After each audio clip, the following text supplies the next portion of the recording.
Täiskasvanute e-gümnaasium on üleni eriline nii oma olemuselt kui ka õpivõimaluste poolest.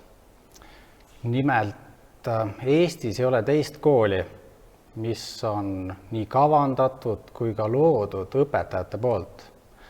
Ja mitte lihtsalt õpetajate poolt, vaid pikaaegsete täiskasvanute koolitamise kogemusega õpetajate poolt. Seetõttu me võime julgesti öelda, et meie koolis on realiseerunud kaasaja parimad teadmised, oskused ja ka võimalused, et pakkuda täiskasvanutele õpivõimalust nii põhikoolis kui gümnaasiumis. Kui nüüd rääkida õpivõimalustest täpsemalt, siis selle lähtekohaks on teadmine, et täiskasvanud inimese jaoks ei ole kool esmatähtis, vaid tööl käimine või pere eest hoolitsemine. Ja seetõttu on e-õpe just hea lahendus, tänu millele saab õppija ise valida oma õppemahu, tempo ja ka koha, kus ta seda sooritab. Meie koolis ei pea koolis kohapeal käima, sest et kõik juhised, õppematerjalid, testid, kõik on veebipõhine, kaasa arvatud ka konsultatsioonid ja loomulikult ka veebinarid. Seetõttu saame öelda, et meie koolis õppimiseks on vaja ainult 2 asja, motivatsiooni ja internetiühendusega arvutit. Meie kool ongi piirideta õpivõimalus täiskasvanutele. Me ootame täiskasvanute e-gümnaasiumisse õppima inimesi, kes oskavad oma aega planeerida ja kes saavad hakkama iseseisva õppimisega. Oluline on ka see, et inimestel oleks olemas hea internetiühendus ja arvuti. Telefonist ei piisa, sest telefonide ekraanid on liiga väikesed. Põhikooli ootame õppima inimesi, kes on 17 aastat vanad ja gümnaasiumisse ootame kõiki, kelle jaoks on oluline, et neil oleks võimalus ise määrata õppimise aeg ja õppimise tempo.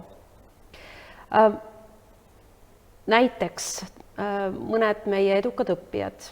Kõigepealt tooksin näiteks ühe 10. klassis õppiva noormehe, kes on äärmiselt ennastjuhtiv ja ta teeb praegu juba ette 11. klassi kursuseid. Teiseks näiteks tooksin põhikooli õppija ühe naisterahva, kes on vene emakeelega ja õppeaasta alguses ta kartis, et ta ei saa hakkama eesti keeles õppimisega. Hetkel hakkab ta lõpetama põhikooli. Kolmanda näitena tooksin ühe vanema meesterahva, kellel on pikk aeg möödas õppimisest. Temal võtavad asjad aega, aga ta oskab aega väga hästi planeerida, ta tegutseb omas tempos ja on väga edukas. Ja viimaseks näiteks tooksin ühe noormehe, kellele ei sobi grupis õppimine. Temale meeldib tegutseda omas tempos arvuti teel ja samamoodi tuleb ta kõigega väga hästi toime. Meie kooli õppima asudes arvestame sinu isiklike vajadustega.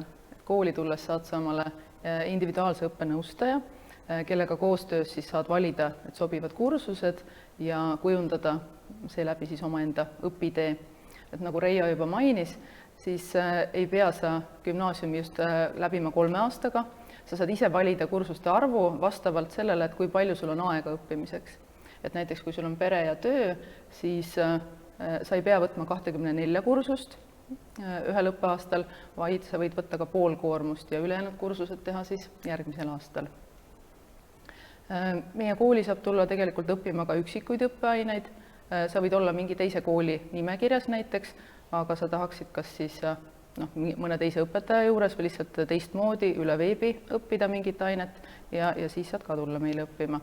Või siis sul on isegi võib-olla juba gümnaasiumi haridus olemas, aga sul näiteks on tekkinud sügavam huvi keemia vastu või füüsika vastu ja siis sa saad ka tulla meile õppima. Õppetöös arvestame ka sinu eelnevaid õppija töökogemusi, et kui sa oled näiteks eelmises koolis saanud mingid kursuse hinded kätte, mis on vähemalt rahuldavad, siis meil sa ei pea neid uuesti enam sooritama. Kui sa oled pikemalt töötanud ja elanud välismaal, oskad hästi mõnda võõrkeelt, et siis sa võid oma keeleoskust niimoodi näidata, et sa sooritad kohe kogu aasta arvestustöö, siis veebitestid ja pluss vestluse näiteks korraga ära. Me võimaldame sul ühildada oma igapäevatöö kooliülesannetega, näiteks gümnaasiumi lõpetamiseks kohustusliku lõputöö võid sa sooritada tööpraktikana. Ükskõik, kas sa siis oled asunud just ametipostile uues kohas või siis juba pikka aega töötanud, et sa saad just siis analüüsida seal lõputöös oma töökogemust, et milline oli sinu ettevalmistus tööle asumisel, mida sa oled juurde õppinud selles ametis ja muud sellist. Aineõpetajatega saad sa suhelda täpselt nii palju, kui sul endale vaja on. Võid piirduda õpetaja kirjalike juhistega kursusel ja talle ka kirjalikult küsimusi esitada või siis osaleda veebitundides ja see on eriti kasuks siis, kui sulle meeldib grupis õppida koos teistega. Ja neid veebitundide lindistusi saavad siis kõik hiljem järgi vaadata, nii need, kes omas tempos õpivad, kui ka need, kes siis tundides on juba osalenud. Ja aktiivselt e-õppes osalemisega ei omanda sa mitte ainult aineteadmisi, vaid kujundad endas ka efektiivseid enesejuhtimisvõtteid, kasulikke õpiharjumusi ja digipädevusi. Sellest on hästi palju kasu, kui sa tahad minna edasi õppima, kas siis kutseharidusse või kuskile kõrgkooli. Ja kui sa veel ei oska ise oma õppetegevusi aega planeerida ja vajaka jääb ka õpioskustest, siis saad neid omandada meiega koostöös. Tule meile õppima.